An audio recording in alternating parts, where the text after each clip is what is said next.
بلا تمہید میں اپنے موضوع کی طرف آتا ہوں۔ اللہ تبارک و تعالی جل جلالہ و عم نوالہ نے حضور پر نور سید العالمین محمد الرسول اللہ صلی اللہ تعالی علیہ وسلم کو جن مقامات رفیعہ، صفات عالیہ، القابات جمیلہ سے نوازا ہے، وہ سب کے سب اپنے مثال آپ ہیں۔ اگر ہم قرآن مجید فرقان حمید کھول کر نبی پاک علیہ السلام کے القابات کو تلاش کرنا شروع کر دیں تو قرآن مجید فرقان حمید میں اللہ تبارک و تعالی جل جلالہ و عم نوالہ نے حضور سید عالم صلی اللہ تعالی وسلم کے لیے بصیر کا لقب بھی دیا ہے۔ قرآن میں آپ کے لیے سمیع کا لقب بھی ہے، قرآن میں آپ کے لیے رؤوف کا لقب بھی ہے، رحیم کا لقب بھی ہے، مدثر کا لقب بھی ہے، مزمل کا لقب بھی ہے، یاسین بھی ہے، طٰہٰ بھی ہے، شاہد بھی آپ کا لقب ہے، مبشر بھی آپ کا لقب ہے، نذیر بھی آپ کا لقب ہے، داعی الی اللہ یعنی اللہ کی طرف بلانے والا یہ بھی آپ کا لقب ہے، اور سراجم منیرا یہ بھی آپ کا لقب ہے۔ یہ سارے القابات، یہ ساری شانیں اپنی مثال آپ ہیں، مگر ان میں سے ایک لقب ایسا بھی ہے، اس کی کیا ہی بات ہے، وہ ہے انا اعطیناک الکوثر۔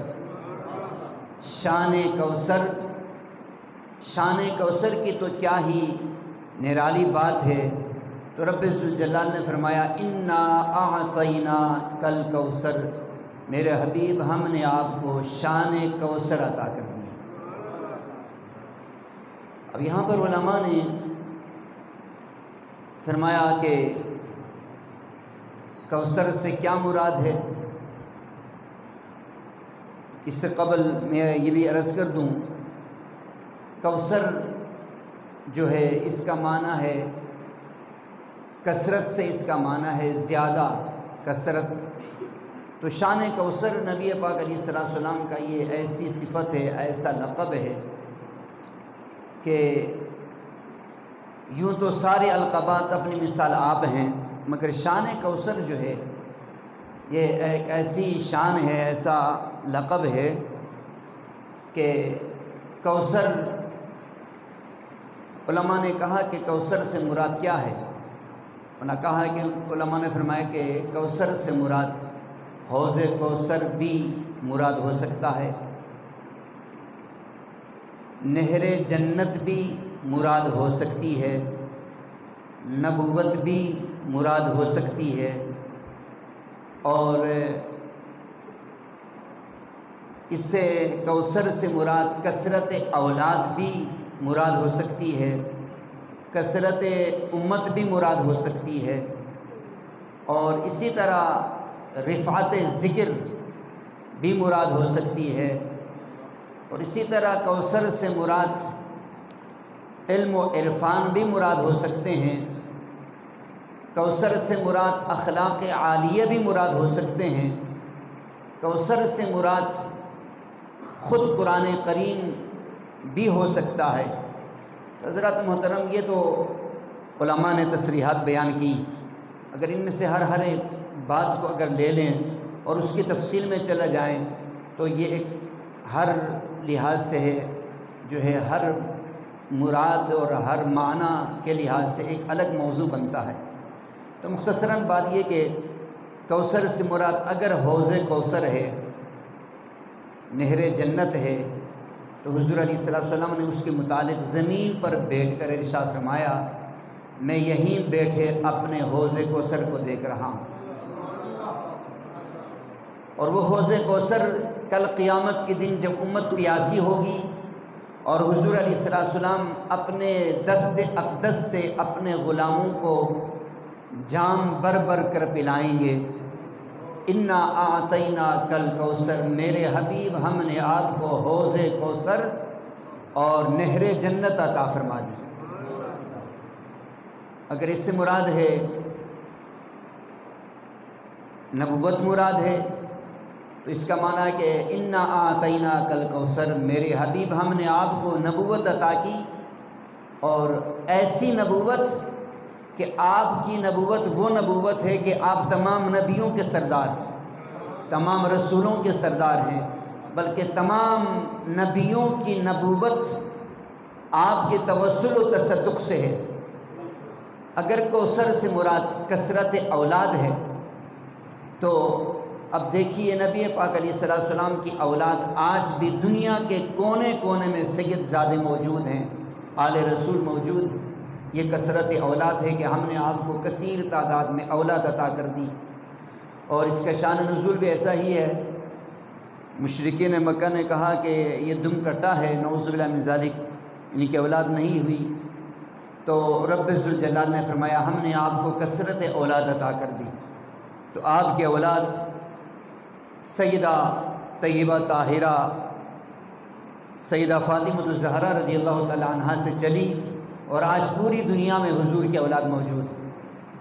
اگر اس سے مراد کثرت امت ہے تو حضرات محترم کثرت امت اللہ تعالیٰ نے اس شان کے ساتھ آپ کو عطا فرمایا کہ آدم علیہ السلام سے لے کر عیسیٰ علیہ السلام تک سارے نبیوں کی امتیں اور حضور علیہ السلام کی امت کو ملا کر قیامت کے دن کل 120 صفیں بنیں گی، ان میں سے 80 صفیں حضور کی امت کی ہوں گی۔ انا اعطینا کل کوثر، میرے حبیب ہم نے آپ کو کثرت امت سے نوازا کہ 80 صفیں آپ کی ہیں، کل 120 صفیں ہیں۔ اور اگر اس سے مراد رفعت ذکر ہے تو بھی واضح ہے، انا اعطینا کل کوثر، میرے حبیب ہم نے آپ کو کوثر یعنی آپ کا ذکر بلند کر دیا کہ اذا ذکرت ذکرت معیا، میرے حبیب جہاں بھی جب بھی جو بھی میرا ذکر کرے گا ساتھ تیرا ذکر ہوتا رہے گا۔ وَرَفَعْنَاكَ لَكَ ذِكْرَكَ، میرے حبیب ہم نے آپ کا ذکر آپ کے لیے بلند کر دیا۔ تو اس کا ذکر اس کوثر سے مراد اگر اخلاق عالیہ ہے تو اس کا معنی ہوگا اِنَّكَ لَعَلَىٰ خُلُقٍ عَظِيمٍ، میرے حبیب آپ کا جو خلق ہے وہ خلق عظیم ہے۔ کل کائنات میں رب ذوالجلال نے جس کو خلق عظیم سے نوازا وہ ہمارے پیارے نبی علیہ السلام۔ اور آپ کا اخلاق کیا ہے؟ سیدہ عائشہ صدیقہ رضی اللہ تعالی عنہا سے کسی نے پوچھا کہ بتائیے آقا علیہ السلام کا اخلاق کیسا تھا، تو انہوں نے فرمایا کہ کیا آپ نے قرآن نہیں پڑھا؟ قرآن ہی تو حضور کا اخلاق ہے۔ تو ہر لحاظ سے کوثر کہ یہ علماء نے یہ تصریحات کی اور انہوں نے فرمایا کہ یہ مراد ہو سکتی ہے، اس سے مراد کوثر سے مراد، مگر ہمارا وجدان یہ کہتا ہے کہ کوثر کے دامن، کوثر نے اپنے دامن میں کل کائنات کو سمیٹ لیا ہے، کل کائنات کو، بلکہ کائنات بھی مختصر ہے مگر کوثر کا دامن اس میں اس کائنات سے بھی زیادہ وسعت ہے۔ کروڑہا کائناتیں مل کر، کروڑہا کائناتیں مل کر جو ہے وہ کوثر کے دامن کو بھرنے سے قاصر ہیں۔ کیوں؟ اس لیے کہ رب ذوالجلال جو عطا کرنے والا ہے، عطائے خداوندی، عطائے الہی وہ لامحدود ہے، تو پھر کوثر، شان کوثر کیسے محدود ہو سکتی ہے؟ کہ اللہ تعالیٰ عطا کرنے، جو اللہ تعالیٰ عطا کرتا ہے وہ محدود نہیں ہے، وہ لامحدود ہے، وہ دینے میں جو ہے محدود نہیں ہے، وہ لامحدود ہے، رب ذوالجلال عطا کرتا ہے اور حبیب علیہ السلام لیتے ہیں۔ وہ دینے میں نہیں رکتا، وہ لینے میں نہیں رکتا، وہ محب ہے، جتنا چاہے جو چاہے عطا کر دے۔ یہ حبیب ہے، جو چاہیں جتنا چاہیں لے لیں۔ تو کسی کو کیا اختیار ہے کہ درمیان میں مداخلت کرے کہ حضور علیہ السلام کو یہ عطا ہوا، وہ عطا نہیں ہوا، وہ عطا ہوا، یہ عطا نہیں ہوا۔ کسی کو کیا مجال ہے کہ بیچ میں بات کرے، کیونکہ رب ذوالجلال عطا کرنے والا ہے، اس کو عطا کرنے سے کوئی روک نہیں سکتا۔ حضور علیہ السلام لینے والے ہیں اور حضور علیہ السلام کو لینے سے کوئی روک نہیں سکتا۔ دے کیا سکتے ہیں؟ دے سکتے ہیں کیا کچھ؟ وہ کچھ نہیں دے سکتے۔ دے سکتے ہیں کیا کچھ؟ وہ کچھ نہیں دے سکتے۔ یہ بحث نہ کر، ہوش میں آ، اور بھی کچھ مانگ، اور بھی کچھ مانگ۔ تو وہ دربار الہی ہے، وہ رب ذوالجلال عطا کرنے والا ہے، وہ جتنا بھی عطا کر دے اس کے خزانے میں کمی نہیں آتی، اور یہ اس کے حبیب ہیں۔ اور رب ذوالجلال نے پوری مخلوقات میں ہر لحاظ سے جو عنایتیں، نوازشیں، اس کی بارشیں جو برسائی ہیں وہ ذات مصطفیٰ صلی اللہ علیہ وسلم۔ حضرات محترم، سورہ کوثر اور سورہ اخلاص، ان دونوں سورتوں کو اگر ہم دیکھیں، جائزہ لیں، تو یہ دونوں سورتیں الفاظ کے لحاظ سے بہت ہی مختصر ہیں، مگر معنی مفہوم کے لحاظ سے بہت ہی وسیع ہیں۔ تو یہ جو سورہ اخلاص ہے اور سورہ کوثر ہے، ان دونوں کے درمیان جو مطابقت ہے وہ بیان کرنے کے بعد میں اپنی گفتگو ختم کروں گا۔ تو دیکھیے، سورہ اخلاص میں شان خدا ہے اور سورہ کوثر میں شان مصطفیٰ۔ سورہ اخلاص میں قل کہہ کر اللہ تعالیٰ نے رسالت کو توحید کا عنوان بنایا، اور سورہ کوثر میں انا کہہ کر توحید کو رسالت کا عنوان بنایا۔ یعنی سورہ اخلاص یہ بتاتی ہے کہ وہ توحید اللہ تعالیٰ کو قابل قبول ہے جو حضور کے واسطے سے ہو، جو حضور کے وسیلے سے جو توحید ہے وہ توحید رب کو قبول ہے۔ اس لیے فرمایا قل، اے محبوب آپ کہہ دیجئے، هو اللہ احد، وہ اللہ ایک۔ آپ کے کہنے پر جو مجھے ایک مانے گا اس کی توحید قبول ہے، وگرنہ کسی کی توحید قبول نہیں ہے۔ اور سورہ کوثر یہ بتاتی ہے کہ رسول پاک علیہ السلام کی تمام تر عظمتیں اس کے رب کی عطا سے ہیں، رب ذوالجلال کی عطا سے ہیں۔ حضور کی جتنی عظمتیں ہیں، جتنی معجزات ہیں، جتنی صفات ہیں، آقا علیہ السلام کی جو بھی عظمت و شان ہے وہ کیا ہے؟ وہ رب ذوالجلال کی عطا سے ہے۔